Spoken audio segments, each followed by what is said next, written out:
US പ്രസിഡന്റും prime മിനിസ്റ്ററും ഒരു ഫ്ലൈറ്റിൽ യാത്ര ചെയ്യുന്നു. യാതൊരുവിധ പ്രശ്നങ്ങളുമില്ലാതെ ഫ്ലൈറ്റ് മുന്നോട്ട് പോയിക്കൊണ്ടിരിക്കുമ്പോൾ പെട്ടെന്നൊരു ശത്രു വിമാനം അവിടേക്ക് വരുന്നു. അതേസമയം ഫ്ലൈറ്റിനകത്തുണ്ടായിരുന്ന ഷെഫിനെ കണ്ടതും പ്രൈം മിനിസ്റ്ററിന് എന്തോ പന്തികേട് തോന്നുന്നു. പെട്ടെന്ന് അയാൾ കത്തിയെടുത്ത് അവിടെയുണ്ടായിരുന്ന എല്ലാവരെയും ആക്രമിക്കുന്നു. അതിനുശേഷം പ്രസിഡന്റിന്റെയും പ്രൈം മിനിസ്റ്ററിന്റെയും നേരെ വരുമ്പോൾ അവിടേക്ക് വന്നൊരു ബോഡി ഗാർഡ് അയാളെ ചവിട്ടി വീഴ്ത്തുന്നു. അതേസമയം ശത്രു വിമാനത്തിൽ നിന്ന് ഇവരുടെ ഫ്ലൈറ്റിന് നേരെ ഒത്തിരി ഡ്രോൺസ് ലോഞ്ച് ചെയ്യുന്നു. അതുകൊണ്ട് പൈലറ്റ് ഡിഫൻസ് സിസ്റ്റം ആക്ടിവേറ്റ് ചെയ്യുന്നു. പക്ഷെ അവർക്ക് എല്ലാ ഡ്രോൺസിനെയും ഇല്ലാതാക്കാൻ കഴിയുന്നില്ല. ഡ്രോൺ പൊട്ടിത്തെറിച്ച് ഫ്ലൈറ്റിന്റെ ഒരു ഭാഗം തകരുന്നു. ഇവർ രണ്ടുപേരും പുറത്തേക്ക് പറന്നു പോകാതിരിക്കാൻ സീറ്റിൽ ബലമായി പിടിച്ചിരിക്കുന്നു. പൈലറ്റ് അടുത്ത വെപ്പൺ ആക്ടിവേറ്റ് ചെയ്യുന്നു. അത് എല്ലാ ഡ്രോൺസിനെയും ഇല്ലാതാക്കുന്നു. പക്ഷെ അതിലൊരു ഡ്രോൺ വന്ന് ആ ഫ്ലൈറ്റിന്റെ എഞ്ചിനിൽ വീഴുന്നു. ഫ്ലൈറ്റ് നിയന്ത്രണമില്ലാതെ താഴേക്ക് പോകാൻ തുടങ്ങുന്നു. അതേസമയം ഷെഫിന്റെ വേഷത്തിൽ വന്ന കൊലയാളി ഒരു പാരച്യൂട്ട് എടുത്തതിന് ശേഷം ബാക്കി എല്ലാത്തിലും തീയിട്ട് അവിടെ നിന്ന് രക്ഷപ്പെടുന്നു. അതേസമയം ബോഡി ഗാർഡ് നശിക്കാതിരുന്ന അവസാനത്തെ 2 പാരച്യൂട്ട് എടുത്ത് ഇവർക്ക് കൊടുക്കുന്നു. അതിനുശേഷം രണ്ടുപേർക്കും അവസാനമായി ഒരു സല്യൂട്ട് കൊടുത്ത് ഫ്ലൈറ്റിൽ നിന്ന് തള്ളിയിടുന്നു. താഴേക്ക് വീണവർ പാരച്യൂട്ട് ഓപ്പൺ ചെയ്യുന്നു.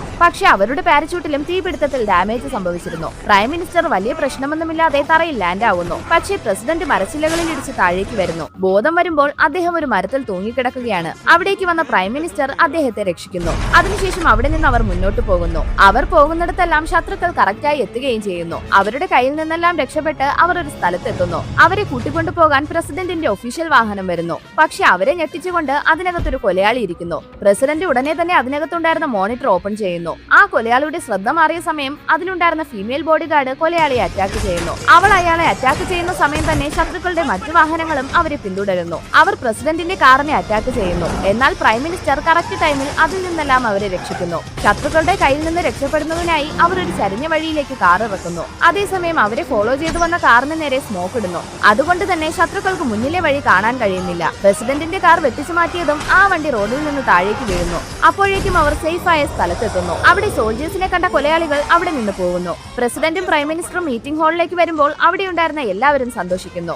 നോക്കുമ്പോൾ അവിടേക്ക് വീണ്ടും ശത്രുക്കൾ വന്ന് അവരെയെല്ലാം അറ്റാക്ക് ചെയ്യാൻ തുടങ്ങുന്നു. പക്ഷെ അപ്പോഴും ഇവർ ഒന്നിച്ച് ഫൈറ്റ് ചെയ്ത് അവരെ കൊല്ലാൻ വന്ന ടീം ലീഡറിനെ തന്നെ ഇല്ലാതാക്കുന്നു.